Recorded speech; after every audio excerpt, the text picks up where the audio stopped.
जगन्नाथ। ओम गुरुर्ब्रह्मा गुरुर्विष्णु गुरुर्देव महेश्वरः गुरुर्साक्षात् परं ब्रह्म तस्मै श्री गुरवे नमः।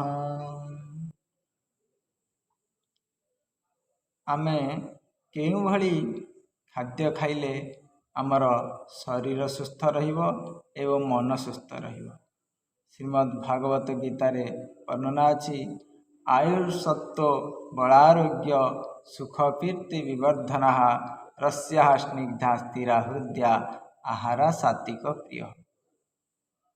जो खाद्य खाइले आयु वृद्धि हुए, जो खाद्य खाइले सत्वगुण वृद्धि हुए। सत्वगुण वृद्धि हेले केमिति जानिबो ना किछि खराब कर्म करिया पूर्वरु विवेक बाधा देव। आउ ध्यान जप प्रार्थना करिया को इच्छा हबो, मंदिर गिरजा जीवा को इच्छा हबो, टिके टिके कथारे रागिबे नाही।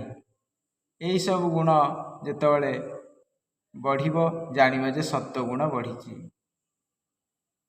आउ जे खाद्य खाइले मनरे सुख आसे एवं जो खाद्य खाइले मनरे स्थिरता आसे से खाद्य होउछि सात्विक लोक मानकर प्रिय। जो खाद्य सहजरे हजम हो जाए, जो खाद्य को बिना तुलसी रे खाई हुए नहीं, जो खाद्य रे तुलसी पकईले जो खाद्य खाई हुए से खाद्य।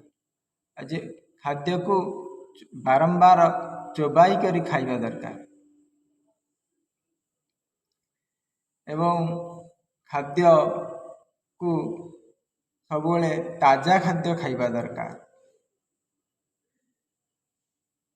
आउ श्रीमद् भागवत गीता रे वर्णना अछंती खाद्य को समर्पण करी खाइबो भगवान।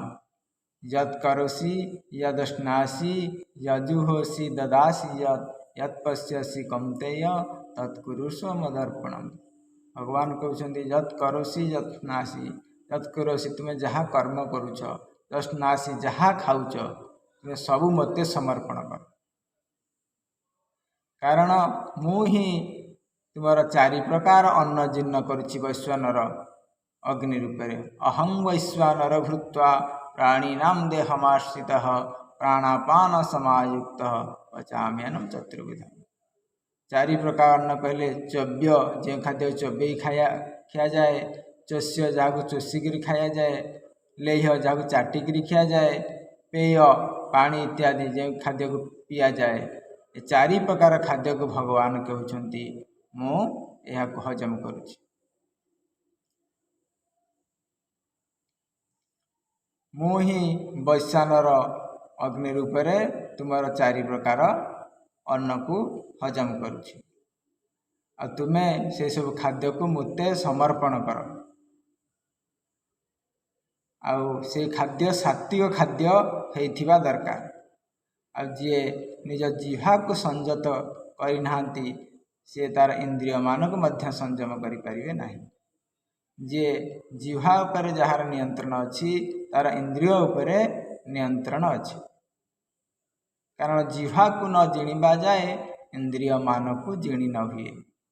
तेणुक उदर एक जोड़ा ये मध्य एक यज्ञ कर्म। कारण अन्न ही पूर्ण ब्रह्म, उदर भरण नुहे जान ये यज्ञ कर्म। जेहेतु ये गोटे यज्ञ कर्म आपको शुद्ध सात्विक आहार देवा दरकार एवं मंत्र सहित देवा दरकार। इष्ट मंत्र इष्ट स्मरण करी से खाद्य खाइबा दरकार। यही परि खाद्य भगवान को समर्पण करी सात्विक खाद्य खाइले मनरे शांति सुख आसे, शरीर सुस्थ रहे, मन प्रफुल्ल रहे। जय गुरु जय जगन्नाथ।